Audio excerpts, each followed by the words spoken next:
everyone, and welcome to the ASMR review show. For this video, we are continuing our journey through the Metal Gear Solid franchise. This time we have the next game that was released for the MSX, which is Metal Gear 2 Solid Snake. And this game is actually, really good. I was actually very impressed by how well I enjoyed it and how well made it was. Because after the first Metal Gear, it was not that amazing. It was good for the time, but kind of dated, and I didn't like how much of it was done with trial and error, and I basically had to have a walkthrough open for so much of it, otherwise it would have been frustrating. Okay, you're supposed to go into this room, and you don't know that there's going to be a hole here that opens up and kills you, and that you're supposed to punch this one random wall out of 7 different areas. I didn't really like that much, but it was a cool style and a good plot. There wasn't much for character or story though, and just this one alone already, I'm loving it. There's this really cool intro, and the intro song, the main theme, it's legit been stuck in my head for days, and I've been listening to heavy metal covers of it. It's great.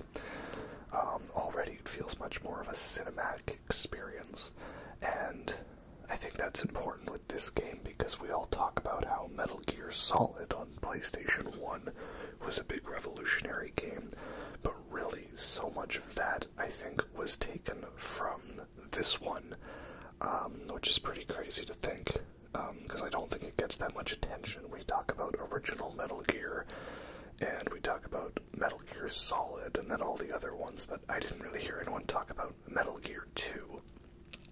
And I even thought that this one might technically be a non-canon game, but it actually isn't, and people even talk about how, when you kill Big Boss at the end of Metal Gear, that's really where, spoilers for Metal Gear Solid 5, that Venom Snake dies, but it's not because he's in this one, right? There's a post-credits scene that shows he's still alive.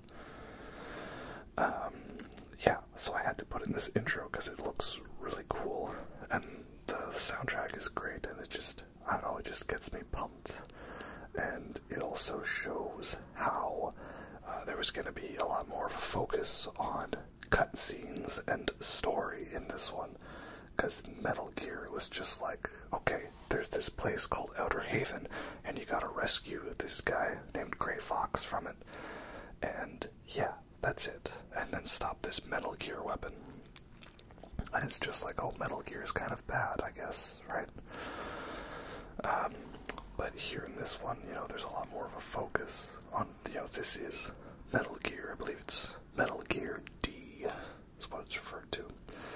The previous one was the TX-55 Metal Gear. So, yeah, this, I think, is a good example of what a video game sequel should be. Bigger and betterer in all the good ways. And now we have this whole, text intro, the late 1990s. Because, of course, this game takes place in the future of, 1998 or something like that, I think, because Metal Gear was in 95. It took place in 95, it came out in 87. This game came out in 1990 and takes place in 1998. And then we had Metal Gear Solid 1 in 98, released then taking place in the future of 2005. Yeah, pretty crazy. Kind of like how with Escape from New York, that came out in 80, 81, and it took place in the far future of 97. And then we had Escape from LA coming out in 96, I want to say around that range, taking place in the far future of 2013. It's kind of funny that we're in all these years surpassing what these dystopian future movies predicted, and it's not nearly as entertaining, unfortunately. But yeah, we had Outer Heaven in the first one, and now we have Zanzibar Land. And this is the other interesting thing we'll see when we get to Metal Gear Solid 1, but I don't really see how people could debate whether or not Metal Gear and Metal Gear 2 were canon or not. there's very obviously stuff that is carried over. Like, we have Gray Fox, Frank Yeager, the Cyborg Ninja, and we have, like, the history of Zanzibar land. Right, there's so many references to Zanzibar, which I guess is some fictional Middle Eastern country. Right? Though this one, we have this concept of oil IX. I guess is that meant to be like oil 9, like the Roman numeral, oil the 9th, Henry the 7th, I don't know. Yeah, so that's a cool concept, and we don't really go into that though. And we have Dr. Marv, right? There's always like a doctor guy we've got to rescue, and he turns out to be either fake or secretly evil. And again, I said it before, but you know, me bringing up Dark Souls or Alien is like Red Letter Media bringing up Star Trek. You just know it's going to happen at some point. And yeah, so that is that. These games are kind of like non-remakes of each other. They kind of like, you know, one thing leads to another, and it gets remade with similar elements and styles. So once again, there's a nuclear weapons on the loose, and there's a big power mech thing that's going to launch nuclear weapons, and there's a kidnapped scientist, and, you know, people are not who they seem, and Solid Snake has to infiltrate this facility. So, yeah, that's pretty cool. So, I like the setup. It's definitely presented better with all this big, you know, intro to it, and yeah, I like that, so that's why I've left it in. Again, we're mainly focusing on the boss fights, of course, but I think we'll hit up a couple nice little story bits there while we're at it. And now we're just playing the intro again. Why did I do that? There we go. No, screw off intro. Let's just get in there going. Original difficulty. Just the normal way to play normal. So yeah, here we are. We have infiltrated Zanzibar land, and already there's a few things I like. Like, there's no rank system anymore of the hostages, which is nice, because it was annoying to miss out on hostages and not have a good rank. And now the codec, right? Your radio, it's better because it actually has a memory system. Like, it can remember the frequencies of people. Though it is annoying that sometimes they'll still be like, right, I'm changing the frequency, check on the back of the CD case, which is, you know, pretty fun to do, but now at this point I just have to look it up online, right? And now, of course, this is the birth of the radar, right? And then, so they had the radar in this one, in Metal Gear Solid, and then is it in Metal Gear Solid 2? I can't recall off the top of my head, because I haven't played that one yet, but we will be playing that for this video series, of course. And then I know in Metal Gear Solid 3, you can equip a radar, but it's not like a default part of the heads-up display. So there's that, and then there's lots of fun, you know, little details and puzzles and stuff in the game, like, oh, you've got 3 different types of rations, and one of them has chocolate in it, and then like that can be used as like some kind of acidic substance to neutralize this flammable material or something like that. So that's kind of fun, but that's the thing, we're not quite there yet. There's a few little bits of backtracking and annoyance here and there, so the game is not perfect, but, you know, still pretty good. And we've got the equipment menu and the gun menu. It's the same as it's carried over into all the other games. And of course we have yep, it's not really Dr. Marv. It was actually Black Ninja, who is, what is it? Is this guy Schneider? I forget. Black Ninja, Dark Ninja. And he's kind of got that teleport thing like the Cyborg Ninja. And already the boss fights are better because there's a lot more of an emphasis on, you know, actually, like, playing the game. It's no longer a matter of stand in the safe spot and shoot the guy with a remote-controlled rocket launcher until he dies. And yeah, this fight actually gave me a lot of trouble. because I also found out that they've given the bosses iframes, so you can't just simply stand there and spam. I tried that. It did not work. Like, yeah, you kind of gotta bait him into doing these attacks, and kind of gotta trade a bit here and there, because you haven't gotten many rations at this point. So yeah, it's actually a difficult early fight, but I like it. I think, what is it, this guy turns out to be another guy, because he's not Grey Fox, is he? Or he comes back, we'll find out in the cutscene, I don't remember, but Grey Fox is in this. And that's the thing, I feel like if I had just played Metal Gear Solid, I still wouldn't have gotten the full benefit of the story, as the whole thing is that, you know, Grey Fox and that is a guy who betrayed you, but it's not really him, he's like, come back to life.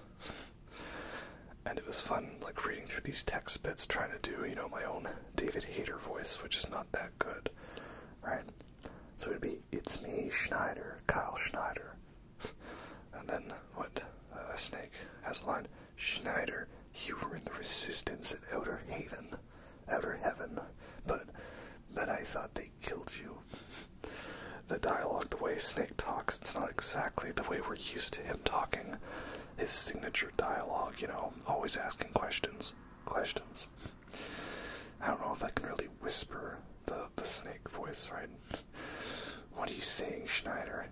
The cardboard box, second floor basement, gas, Psycho Mantis, something like that. But yeah, I guess, yeah, everyone that was in Outer Heaven and the Resistance fighters, they just got, like, absolutely firebombed by NATO, because I guess, like, after you destroyed the facility with Big Boss in it, like, they just, you know, bombed it all to oblivion.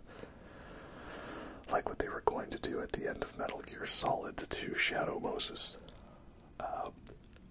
What this is, Outer Heaven, and then there's an Outer Haven, isn't there? Is Outer Haven, is that the big submarine at the end of Metal Gear Solid 4? I don't remember.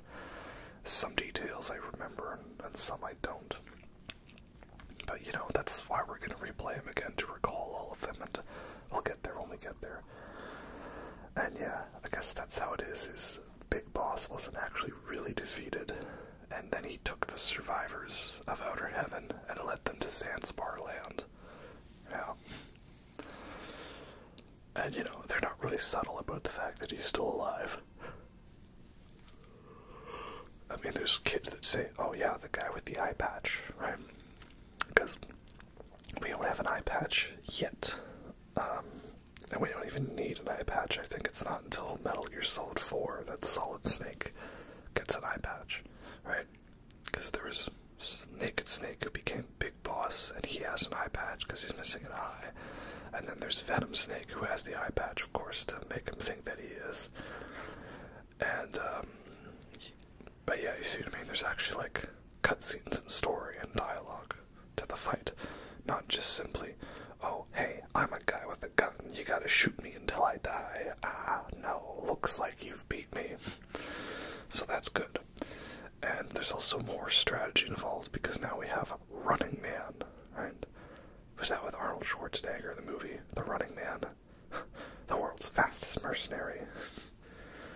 And so yeah, I like this fight because it's taking, you know, equipment and weapons that you've procured and putting them to the test, right? Not just simply shoot it until it dies. So what you had to do was go the other way to the minefield and then pick up all the mines there. And I like how it's just like in Metal Gear Solid, if you crouch, you'll safely pick up mines without enabling them.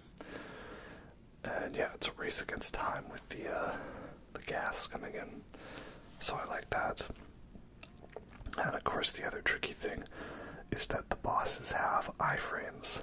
So, you know, you can't just simply spam mines. I tried to put like 6 of them all in one corridor, and that did not work.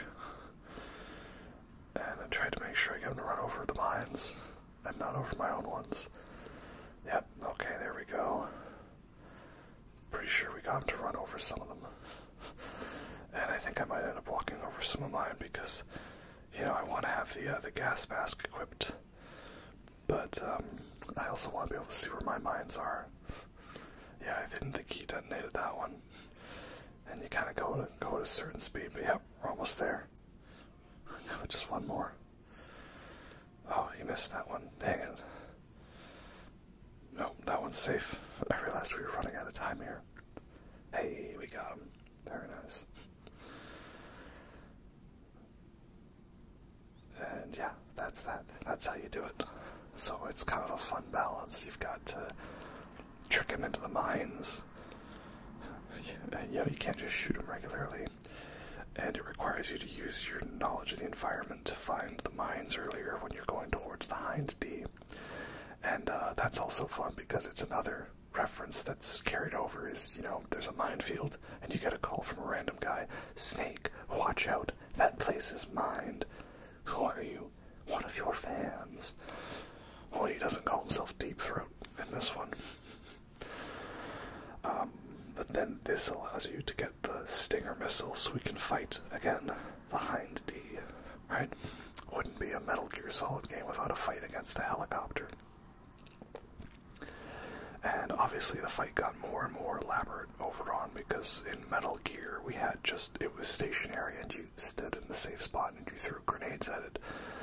But now here it's actually like flying around and you got to use the Stinger missile, which is fun. Like, you gotta lock it on to like a different area and it'll like take time and then fire its way in there. I'm like, oh, okay, that's how it works, I see.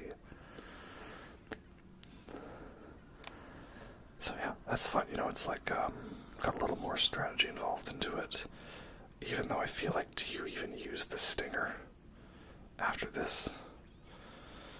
I don't know. I don't think I really ever did. But in any case, it's a fun fight. Yay, we did it. And, I mean, of course, it's nothing compared to the Metal Gear Solid 1 Hind D fight on the tower. That's obviously great. It was such an epic fight. And we go through the towers. What is this? A booby trap. Yeah, because there's a red blaster. He's some guy hiding up in the vents, right? Like he's the alien from Alien Isolation. Hey, there it is. Yeah, this was definitely a fight I stumbled onto without having gotten the grenades, because again, there was like a secret hidden wall you were supposed to use, like C4 or something. And I was like, wait a minute, no, you can just run into them, right?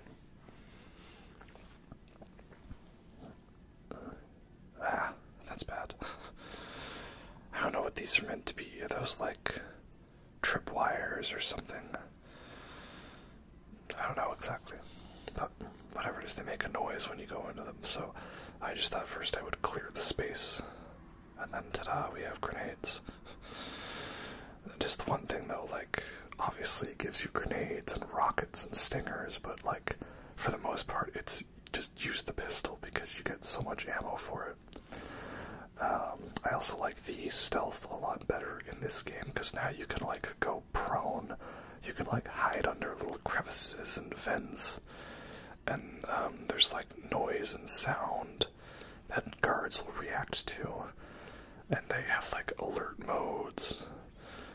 And I also like how the evasion system is better. It's like you can actually get away and hide rather than just simply be running from screen to screen with enemies seemingly infinitely spawning in. So I like that.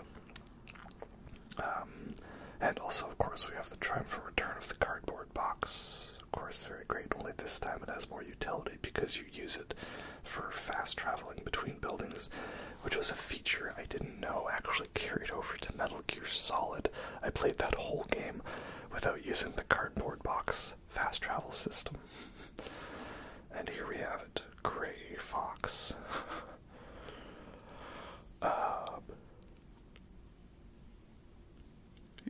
Yeah, I'm trying to remember when he shows up again first in the story where it's revealed, because of course we're doing boss fights, but not that. Oh, right. I remember what we skipped over, but we'll talk about it probably more later. But also this is fun. We have the elevator fight where we are ambushed by 4 dudes. That, again, also in Metal Gear Solid, you see what I'm saying? Right? It's just a remake, Metal Gear Solid 1, but that's okay, right? Because I feel like good sequels should essentially be remakes to an extent. Like, I don't know, that's how I feel about a lot of good sequels. It's why it was, I was trying to use the gas here to like stun them, and I realized like that was actually not worth it. I don't know how these stun grenades work. Just the good old spray and pray. You know, there's kind of a trick to like manipulating the AI so they jump down, because after they get hit, they jump back. Yeah, so what we've missed story-wise is, is it Gustava is her first name? She's a figure skater from Czechoslovakia. Yeah, it's funny, when watching Donkey's video explaining Metal Gear Solid, I knew that the whole joke is that he wasn't making anything up. But it was still fine to find out, yes, indeed, Grey Fox did defect to Zanzibar Line because he was in love with a figure skater from Czechoslovakia. Or ice skating Olympic medalist, right? Funny also how Snake seemingly has exact specific knowledge about Olympic medal winners from Czechoslovakia, you know. Anyway, funny stuff. Yeah, so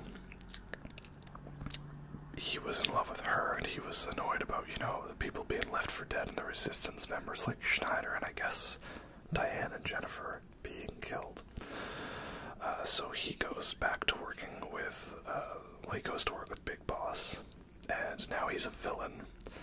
He's one of the main villains in this one, which is why I think it's crazy how that is carried over to Metal Gear Solid, and people were acting like it didn't count, or, you know, thinking that Metal Gear Solid 1, Metal Gear Solid 1 is the 3rd game in the franchise and the 7th chronologically, taking place 6 years after Metal Gear 2 Solid Snake. But yeah, there's a very emotional bit where we have a great bit of developing our character with Gustava, and but then she dies because the Metal Gear, Grey Fox uses it to take out the bridge and take out her and capture Dr. Marv. So yeah, it's like actually a pretty good moment. Like, you wouldn't think like a, you know, text game with no actual voice acting could get you in the feels, but I feel like that this game does a pretty good job with it. You know, it's definitely that sort of dialogue of what we would see in the later games, where people are always, you know, monologuing about their lives and everything going on, and you know, important backstories about them, right? That sort of thing. Next bit we've got to include, of course, is the staircase, right? You see, in every Metal Gear game that I've encountered so far, there's like a very long, repetitive segment that makes you like go, how long does this segment go on for? And so in Metal Gear Solid 1, it was just that ladder at the end, right? They threw in a ladder, right? And in this one, we have this staircase where it's basically like we just beat that boss fight, and we're like, okay, that's it. Well, no, because now we need to get to the roof to be able to do a glider jump, which was also something from Metal Gear. We have to get up a tower in Metal Gear Solid, but not to jump from it, I think. And so now you have to use the staircases and run up the final 10 flights to get to the 20th floor, which I think is fun, because it's a very repetitive sequence that makes you just think, how long does this go on for?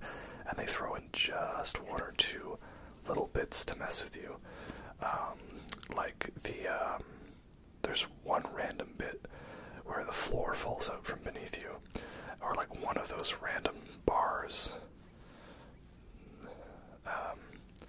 to slow you down. Where is it? Yeah, there it is. Like, that could have been bad, especially because the hit detection for the trap holes, right, is a lot larger than you'd think, right? They use trap hole, which is one of the most annoyingest Yu-Gi-Oh cards ever, am I right? It's not fair, trap hole, it's not fair. It's too easy. But okay. okay, we're at 19, and what is it? We're at 20, and then we're there, right?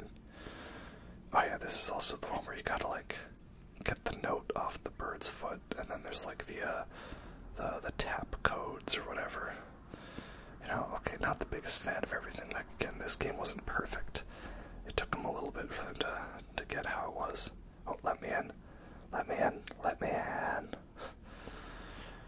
Okay, we good. Yeah, here we go. I remember this place. And after doing our paraglider thing, which I don't get how that works, like you wait for the wind to change, but I don't know how you tell. I followed a walkthrough where they pulled out their cigarettes and stood there for a bit. And here we go. This is Jungle Evil, who's like Predator, I guess. You know, he like hides in the tall grass. And I was kind of thinking, okay, like, can you stealth it a bit from him here? And it's a fun fight, you know, because again, there's a bit of strategy. You gotta like watch around and be careful. And I thought originally this was gonna be like something kind of like the end, where you like gotta sneak up on him and stuff. And that's a great boss fight at the end. When we get to that, I'm not even sure how I'm gonna try to like do that fight when we get to him, because there's just so many ways you can do it. Like I originally, oh, you can see on the radar sometimes he pops up a little bit. Yeah, because he sort of pokes his head out, and if he sees you, then that's when he'll shoot. Yeah, the end fight, like, you could just take him out normally, or you could, see, there he goes. Or you could, like, sneak up behind him and then hold him up, essentially, until his stamina runs out. And I think that's how you get his sniper rifle. You could even, like, capture and tranquilize his bird, and then release, and it'll, like, guide you back to him, like, master. Or you could just take him out normally, which is what I did in my playthrough, of course, the original time I played the game, which had been, back in, like, I want to say, 2005, no, 2006, 2007, I think, is when I played Metal Gear Solid 3. I was in middle school at the time, I think, sometime around there. Yeah. But then also you can kill at the end before he even shows up by, like, sniping him when he's in his wheelchair right after that one cutscene. Which, of course, it's cheesy, but, like, it's still fun. You can actually do that if you want. You have the option. And then also you can, what is it?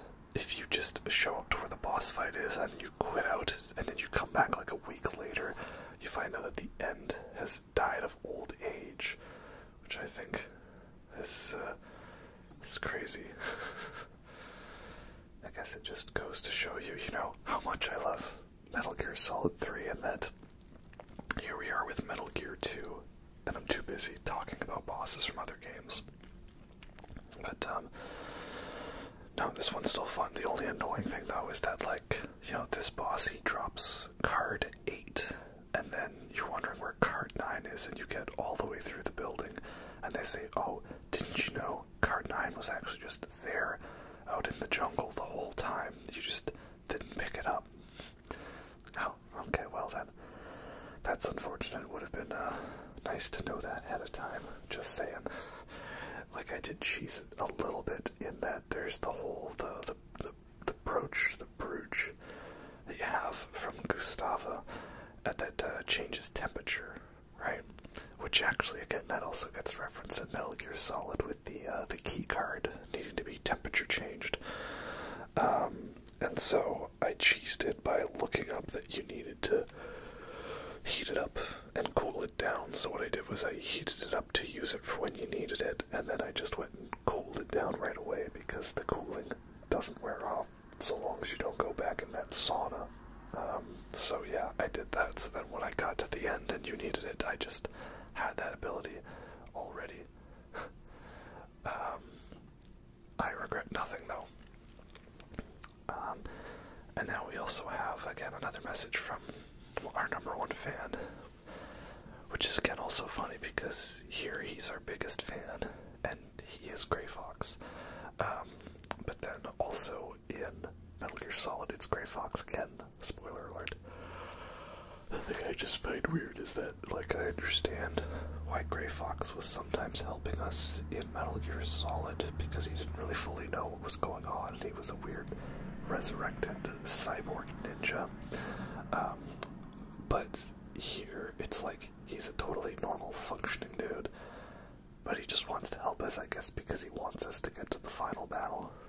But then, I don't know, it's kind of a weird thing where it's like, I guess if we kill him, we kill him, but if not, then I want him to survive so I can fight him one-on-one. Maybe, possibly. Yeah. So, here I'm like, okay, well, how do I fight the ninja guy? Well, I'm like, okay, I guess if I use the mine detector and I put out a bunch of mines, then maybe we can, like, see where the mines are, and I can, like, bait the AI into running over the mines. Yeah, let's give that a try. See how that goes. I'm like, okay, no. Well, maybe I just need to put down a lot more mines, you know. That ought to work. Alright. Deal with this. Oh, almost there. See, got a box of it, right? Yep, there we go. That's one. Maybe if I just keep this up enough. And that's kind of what I did. You can see him for a second, so I'm wondering, is this then the boss, the prototype for the fear? Oh, there we go again.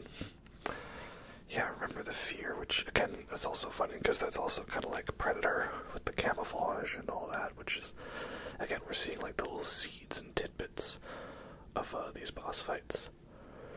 Though this is the annoying part, though, where the game is like, right, I hope you didn't use any of your rations because you need to use those to neutralize the acid. Though I think the game has like respawning rations up in the like the little city. The only thing with this fight, though, is that it does feel like more tedious in that way. Like I'm not sure how you would have done it like without using mines and stuff. But in which case, there we go. That does it. Like, they give you this whole area where you can fight around with like different like noises and sounds, and I guess that lets you know where he is. But then he refuses to go into like the main bits. Put myself to sleep now. And so yeah, this is where we find out that Dr. Madnar and Dr. Marv, well, they're different people, very similar names, and they look the same. But Dr. Madnar is actually evil. What a twist. And I also like this. He's a video game enthusiast. He used to have the shipped in from the West every month. A few days ago, he hit some microfilm on the circuit board of one of his game cartridges. Oh, it was an MSX cartridge made by a Japanese company called Konami. There's the fourth wall breaks. MSX. That's the world's best-selling brand of computer, isn't it? Oh, Snake. Don't ever change. You know, that's how it is there's always scientists and doctors that are secretly evil. Or not who they say they are, like the DARPA chief is actually Decoy Octopus. And, what is it, Naomi Hunter is actually, you know, secretly, well, not evil, but, you know, tricksy, wicked, false. And, yep, it's always something like, it was actually Miller was liquid the whole time. And, always fun, though, this is also the beginning of a boss fight's about to happen, but let's just sit down and have a chat with my radio friends for a little bit, you know. I wonder if someone made, like, some animated parody where it's like, you know, the boss fight's about to happen, and the Snake's like, hold on just a minute, I've got to make a couple of phone calls, and then, you know, it's just him there, sitting there, and we're watching the boss, like, that is the enemy boss, like, just sort of, you know, tapping their foot, like, Sonic the Hedgehog style, and, like, checking their watch, like, alright, you know, let's get it on, and like, yeah, hold on a minute, first I have to phone and radio every single person I know, just to figure out what your weaknesses are. And, yep, he was actually evil. What a twist. But, yeah, this is definitely an annoying fight because I'm like, it's some old dude trying to give us a piggyback, and he takes, like, how many rockets to the face? Like, Garrus ain't got nothing on this guy. And, you know, it's funny how, like, this is the beginning, well, not the beginning of, but there's obviously this focus about nuclear weapons as not being as deterrents, but on denuclearization and disarmament and politics and stuff. So, you know, it's funny that this is, you know, people don't like politics in video games, and like this is everywhere in this game. It's very big on that and statements. No, it was you behind Gustav's death. Yep. The bathroom break, it was not just for character development. It was actually all part of his plan. And so, yeah, like, what you gotta do is you gotta, I don't know, I've seen some people do a thing where they, like, what is it, they use, like, the mines or something, but the video I saw had the remote-controlled rocket launcher.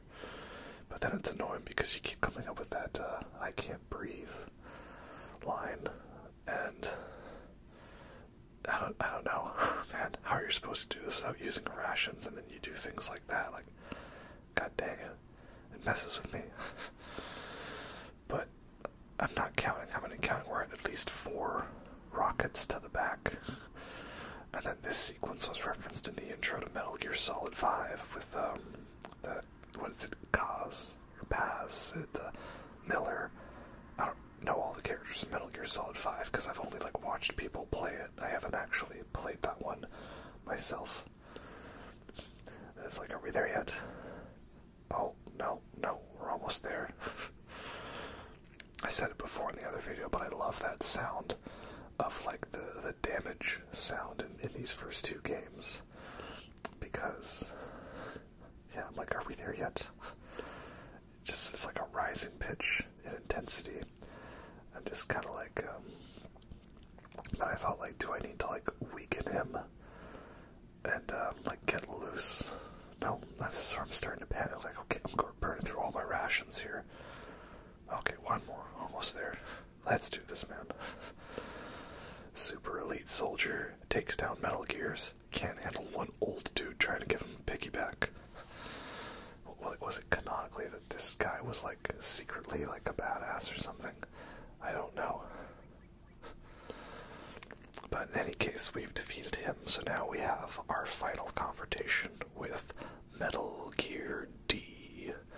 And this, I think, is awesome. It's a huge step up, because, again, the first fight against TX-55 Metal Gear was kind of a letdown. Like, you don't actually fight it, you dodge lasers and cameras, and fight it.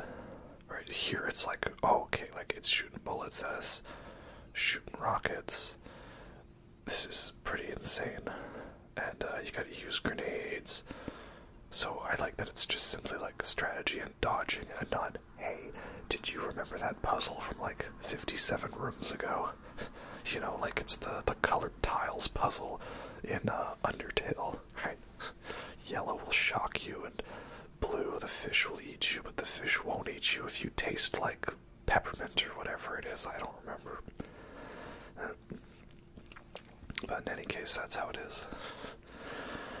So yeah, I like this fight a lot because of that. Pretty intense, a good theme, and it's like a nice balance of difficulty, I find. Though, kind of weird how I beat this one, like, second try, whereas, like, I'm sure it took me, like, 7 or 8 tries for, Schneider and, what is it, Dr. Madnar, or Dr. Marv, whichever one of them it is. That's why you don't give them too similar of names, right? The cartridge is mine, Snake. And, yeah, this is a fun thing, because it's like, okay, you gotta drop all your equipment, throw it all away. I'm like, oh, okay then. So this is kind of a fun way of, you know, the classic, bringing you down nothing, so, okay, I thought with the remote-controlled mouse, I had to get rid of it, but it's like, nope, you gotta toss everything, clearance sale, everything must go.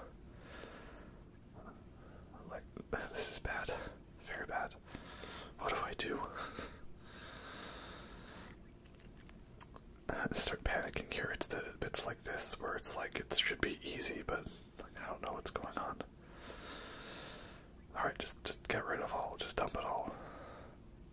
Are we good yet? Okay, now we're good. There we go. And, oh yeah, I have no key cards, so I can't go anywhere else. Where am I? And again, also, a battle where you fight a dude and you punch each other with very archaic control scheme after, of course, big, long monologues. The monologues aren't as crazy in this as Metal Gear Solid. There's definitely some pretty crazy ones from Liquid, you know. And I thought, there was a lot of standing around pointing guns at people in Metal Gear Solid 5. Oh, and then this dude shows up, Kazler. I'm like, you know, I think you were a guy that I was supposed to, like, radio and talk to a couple of times, but I just never bothered, personally. Oops. And it's like they give you some dude to tell you about, like, animals or stuff, right? And there's the snake that eats your rations. That's annoying. I found out about that the hard way.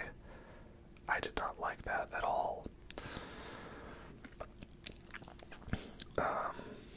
And yeah, this is where he's telling you, oh, yeah, he tried to get some girl who he's in love with to go to the other side, but it didn't work out. And, oh, yes, it's Gustavo. Gustavo, yep. Figure skater from Czechoslovakia. Says the trick, he hates her, but he loves her, but he loves her, but he hates her, because this Grey Fox guy is, like, almost as conflicted as a Star Wars villain. And, yeah, the fight's not too crazy, you know, because the archaic control scheme. I see a lot of talk about whether or not this game should be remade, and I'm not sure exactly, like, I don't know how you would remake this game per se, like, yeah, it's an old MSX game, but it's been available on many other platforms since then, since normally whenever you get, like, re-releases or redos of Metal Gear Solid, they put Metal Gear and Metal Gear 2 together with that. They've done this for the newest collection, they've done it for HD collection before. I'm pretty sure even if you just get Metal Gear Solid 1 off of, like, the PlayStation Store, it comes with that. So, I don't really know if it needs to be a remade game, plus, like, what would it be? Would it be, like, in the style of Metal Gear Solid 5? You know? Like, I don't know, I think it's rightfully where it needs to be in terms of the style. You know, and the game works as well as it can with the rudimentary control scheme. I guess you can see here I'm just, like, dodging around and just spamming punch until he comes around and it's my turn to attack. And the simplistic bits of the fight, it's made up for by the character. And again, the great soundtrack is so good. I found someone made, like, a metal cover of, like, every song on the soundtrack, and that's awesome. I love that. And again, we can see how this is going to become the standard for the future Metal Gear games. So, obviously, there's a big jump in style between this and Metal Gear Solid 1. And now that I'm partway through recording this, I did just start finally playing Metal Gear Solid 2. And it's been pretty fun so far, but I've just done the tanker segment, which I know it's the fake intro for the game. The real meat of the game is big shell stuff. So I don't really know what's going to go on with that, because I haven't. And, yeah, Grey Fox. Of course, there's no mention of Naomi Hunter being here, of course, who is going to come into play in Metal Gear Solid. And, you know, anti-war sentiment, you know, people who only have fighting in them and that's all they can do. Yeah, these are the themes that will carry over, indeed. And I've been looking at footage, and I guess there's also NES versions of these games, but they're different in, like, the artwork, and some of the boss fights are different, so, you know, obviously we're doing this version, which was originally the MSX version. And he exploded. I don't get that. But we have the cartridge. Oh, over here, Snake. Oh, who could that be? Snake over here. Who is that voice calling me? Who could it be? Well, who else would it be? Big Boss. You're alive. Well, yeah, of course he's alive. There was a post-credit scene of the first one that confirmed that, right? And, like, kids have been saying, like, oh yeah, the guy with the eye patch told us, you know, to watch out for the guy dressed in green. And yep, you see Big Boss, he's different from Snake because he has an eye patch and it's on the one eye, not the other eye. Unlike Solidus, Snake is on the other eye, and then Old Snake has the one on the other eye because he's aiming, but that's different from... Actually, wait, now that I think about it, is it the right eye patch? I don't remember. And then again, of course, this guy is different because this guy's Venom Snake, technically. The only thing that satisfies your cravings is war. Like it's a Slayer song or something. I don't know. But yeah, this is nice because we get a full-on fight with Big Boss, but it's tricky because I'm like, wait a minute, I don't have any of my goodies, right? So yeah, I like how this one, I definitely enjoyed this more than Metal Gear, because Metal Gear was like, I'm Shoot Gunner Gunface, fight me to the death, and then that's it. Even Big Boss is just simply like, yo, what's up, I'm Big Boss, I will defeat you, Snake. So I like how in this one it's a little bit more like, oh, okay, like, you know, here I have character, I'm gonna go on my pre-boss fight speeches, you know, that sort of thing.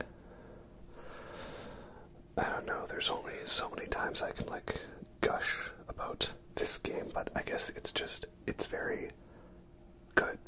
Like, to play an old game that you aren't really super into, and then you play it and you're like, oh, this is actually, like, really good. And, you know, it sounds like such a simple thing to say, but it's good to play a good game, or to be pleasantly surprised by a game, right? Like, of the games that I had not playing for the first time, I knew what I was going to get with Metal Gear, and it was what I expected, you know, a cool concept, but just definitely very dated and, you know, obtuse. And then with Metal Gear Solid, I was like, okay, I think this will be a pretty fun one, and I know I'll like the story, and that one impressed me, like, not for the most part, holds up pretty well. But this one, I didn't really know what to think. I thought, oh, it's just going to be more of Metal Gear, that's too bad. There was a lot more to it. And again, now I like this boss fight.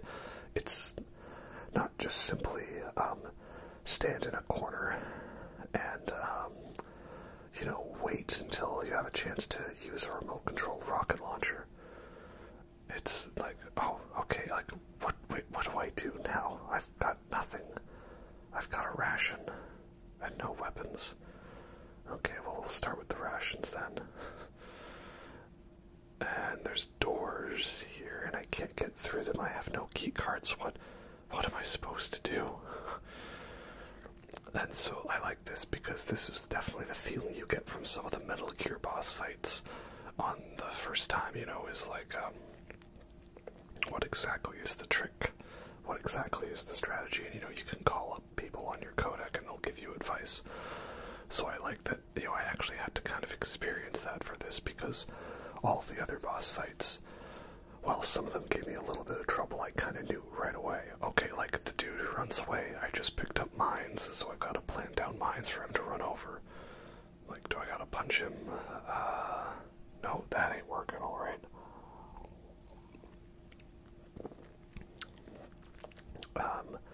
Okay, maybe I've got to stealth him now.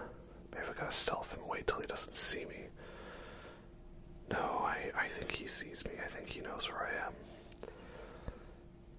Yeah, this ain't working either. Okay, what now? You know, I actually had to use my brain power for this one. No, I don't think that did anything, because there would have been, like, that damage sound. Okay. Do we wait for him to forget where we are? Nope, that definitely does not work. That's bad. Very bad indeed. Can we get into any of these doors, perhaps? Are they all locked? What could it be? Is there a hidden wall somewhere? I don't know. I'm so confused right now.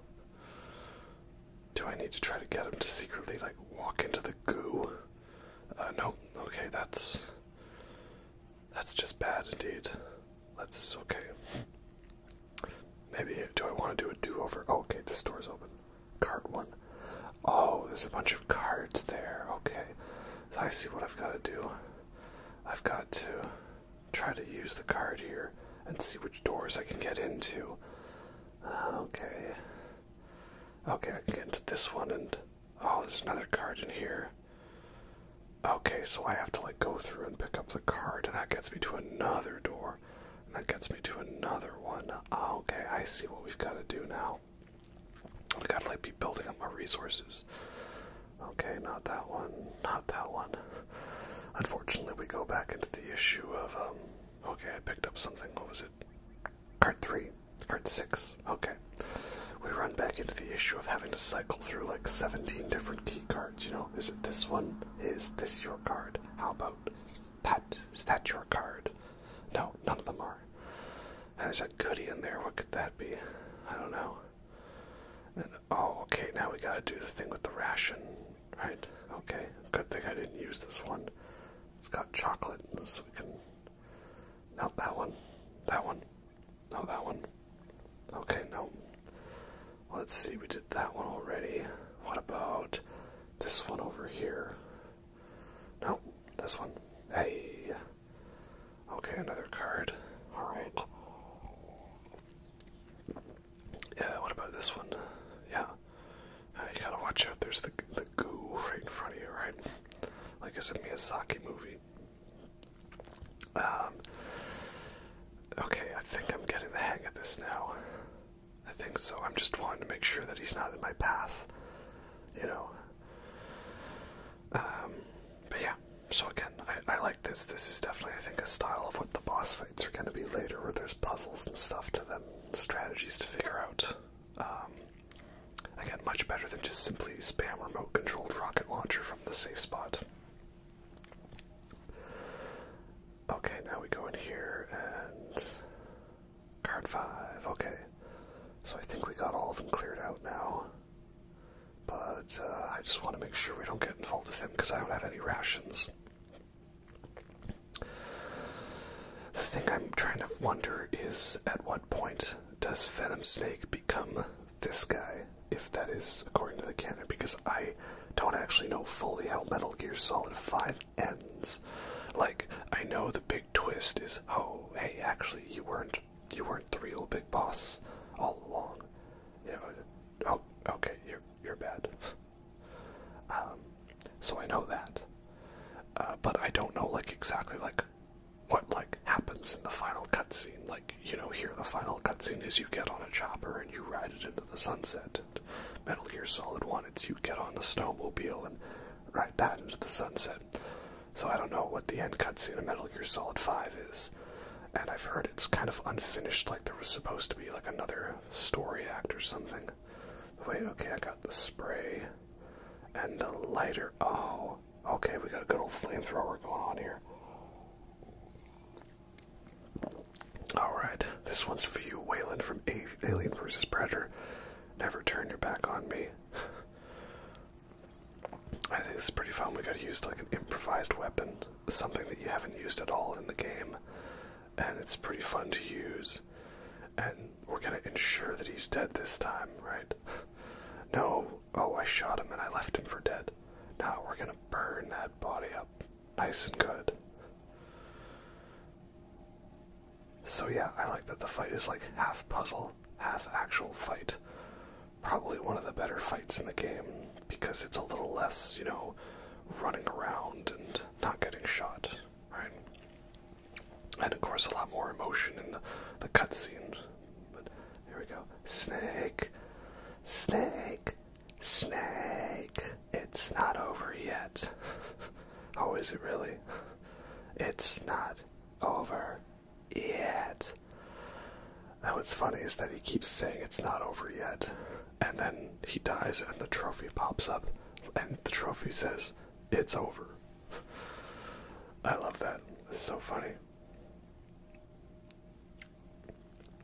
And there we go. That was the big boss defeated. For realsies this time. Maybe. Possibly. I don't know. And, but it's not over yet. Who could it be? Oh, it's Holly. And again, main female character disguised as enemy soldier. That definitely happens with Meryl in Metal Gear Solid. So yeah, I'm interested to see what Metal Gear Solid 2 is going to be like, because again, all I really know is you fight 30 Metal Gear Rays on foot with a pistol, and the president has a Dr. Octopus outfit, and I'm assuming you beat him as the final boss, because he's not in Metal Gear Solid 4, I think. And it's going to be interesting because, again, I never played Metal Gear Solid 2, so the whole thing about, like, the Patriots and the flow of information and GW and John Doe or whatever the AIs, I never really understood that. You know, it was kind of just like I was along for the ride, just going for it, right? What do you mean it would be hard for a woman to use Snake? Snake's interesting in this one because it's like,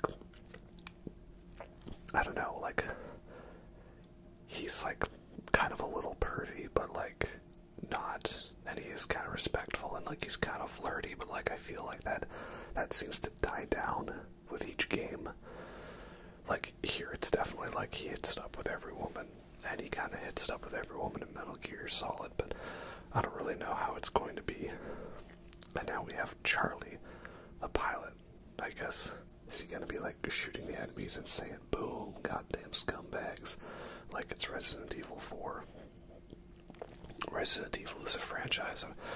I'm wondering if that's one I should also tackle all of them, because I really loved the RE2 remake, and I have RE3 remake, and I just didn't really play it. And now it took me so long to play Resident Evil 4 that we now have RE4 remake. So is RE5 remake next? Because if so, maybe I would just play that with my friend, because I remember we rented that game back in the day and played RE5 co-op like the whole game, and we did like with an all-nighter, and that was real fun. And this is where like, okay, no, it's just you run. Run for your life, and of course there's the platforms that try to kill you. And now you get infinite ammo, so that's nice. And yeah, this is a fun way to end the game, you know. Sure, beating the boss and climbing up the ladder was fun, but also like running from swarms of enemies, yeah, I'll take that. And I like the elevator system in this one. The elevators are fun. They're nicer than the first one, because I hated that one building where it was like, they, like you had, you know, you can go up or down. But can you go up? Right? Well, apparently no. The answer was no. You had one elevator that only goes up and one elevator that only goes down, and you have to make your way across. And yeah, now we gotta stand your ground, right? 10 kilometers from the rendezvous point. Jesus. So first I was like, okay, let's get the platform dealt with, because I remember this is not my first time playing this stretch of the game, because I went and I died by falling into the pit. But of course they have it so that you gotta like slightly maneuver yourself in different ways. What do you mean I'm out of ammo? I thought the gun had infinite ammo. What do we do? Oh, okay, well that's it, I guess. Saved by the bell chopper. I don't know if it's a bell chopper or not, but that'd be nice if it was. It'd be pretty funny. So yeah, it's up to us to have one last stand, but there we go. We're all good. We got to the bell chopper. Disturbed lovebirds. this Charlie guy is. Think we'll be home in time for Christmas. So, he mentions Christmas multiple times, and her name is Holly. Does this mean that Metal Gear 2 counts as a Christmas game? In which case, does that mean that the theme, the awesome theme for Metal Gear 2 is now Christmas music? You know what, I just might have to take that. And there we go, we got one fun little cutscene left of us flying off into the distance. And that's Metal Gear 2. So yeah, very enjoyable game. I think it's still worth playing, even in this day and age. You're gonna have to be prepared for like a little bit of awkwardness here and there. Some of the puzzles are a little bit obtuse, but overall I think they're a little more better designed than in Metal Gear 1. But of course not as refined as Metal Gear Solid. It's a crazy step up in that regard, and really cool to see. And yeah, let's see, what else can we talk about? Well, yeah, we're posting these videos. I think my plan is to see if I could finish all of them before we get Elden Ring DLC. That would be good, just to get it out of the way, because obviously we're gonna go full ham on Shadows the Earth Tree when that comes out. And I think what I might do, this is the preliminary plan, is I might do like a video that is just the DLC, so we'll show some cutscenes from it, and we'll do the bosses. But maybe I'll do like, you know, multiple boss fights across my different characters that I played it with. So I might do that. And then of course there will be a redux of the Elden Ring All Bosses video to include the DLC. And that one I'm not going to bother showing as many duplicate fights of the bosses, because we did that for the first one where we showed like all 10 Earth Tree Avatar fights and all 7 Black Knight's Cavalry fights. So we're not going to bother with that in the new one, because that one doesn't need to be 8 hours, so it'll be like just one fight against a Knight's Cavalry and one fight against an Earth Tree Avatar. And then of course the DLC bosses and that, so it can be a true Elden Ring DLC, all bosses included video. So like that video, I've got one character I picked. I made a new character from scratch, trying to keep him at level 125 and use that build for the whole video. And then the one that's just on the DLC, well, we've got a bunch of characters to try out on, and I'm excited to do many different builds for that. And I'm gonna see maybe if I can have like a max level character, you know, just for fun, because I've never bothered with that. But they made rune farming the easiest in this game, you know, because you can get like 80,000 runes in a couple of seconds, so that's nice. And other than that, got plenty of tier list videos I could work on, because when I was first coming up with a concept, I went and I found like, at least 20 tier lists I might want to make videos on. So it's just a matter of, you know, setting everything up and going through them.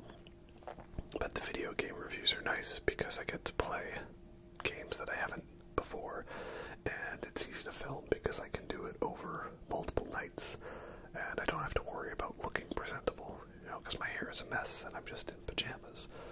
Whereas I can be a little more self-conscious about that sort of thing if it was like an on-camera review.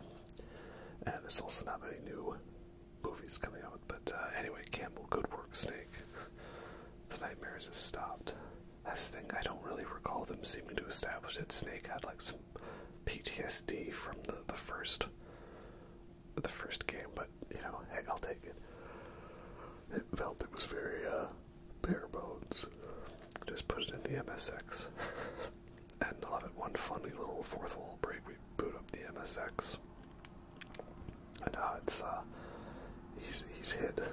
This is Dr. Marv's name, so it was, I mean, Marv is the cool one, the one who got killed, and Madnar was the secret evil one.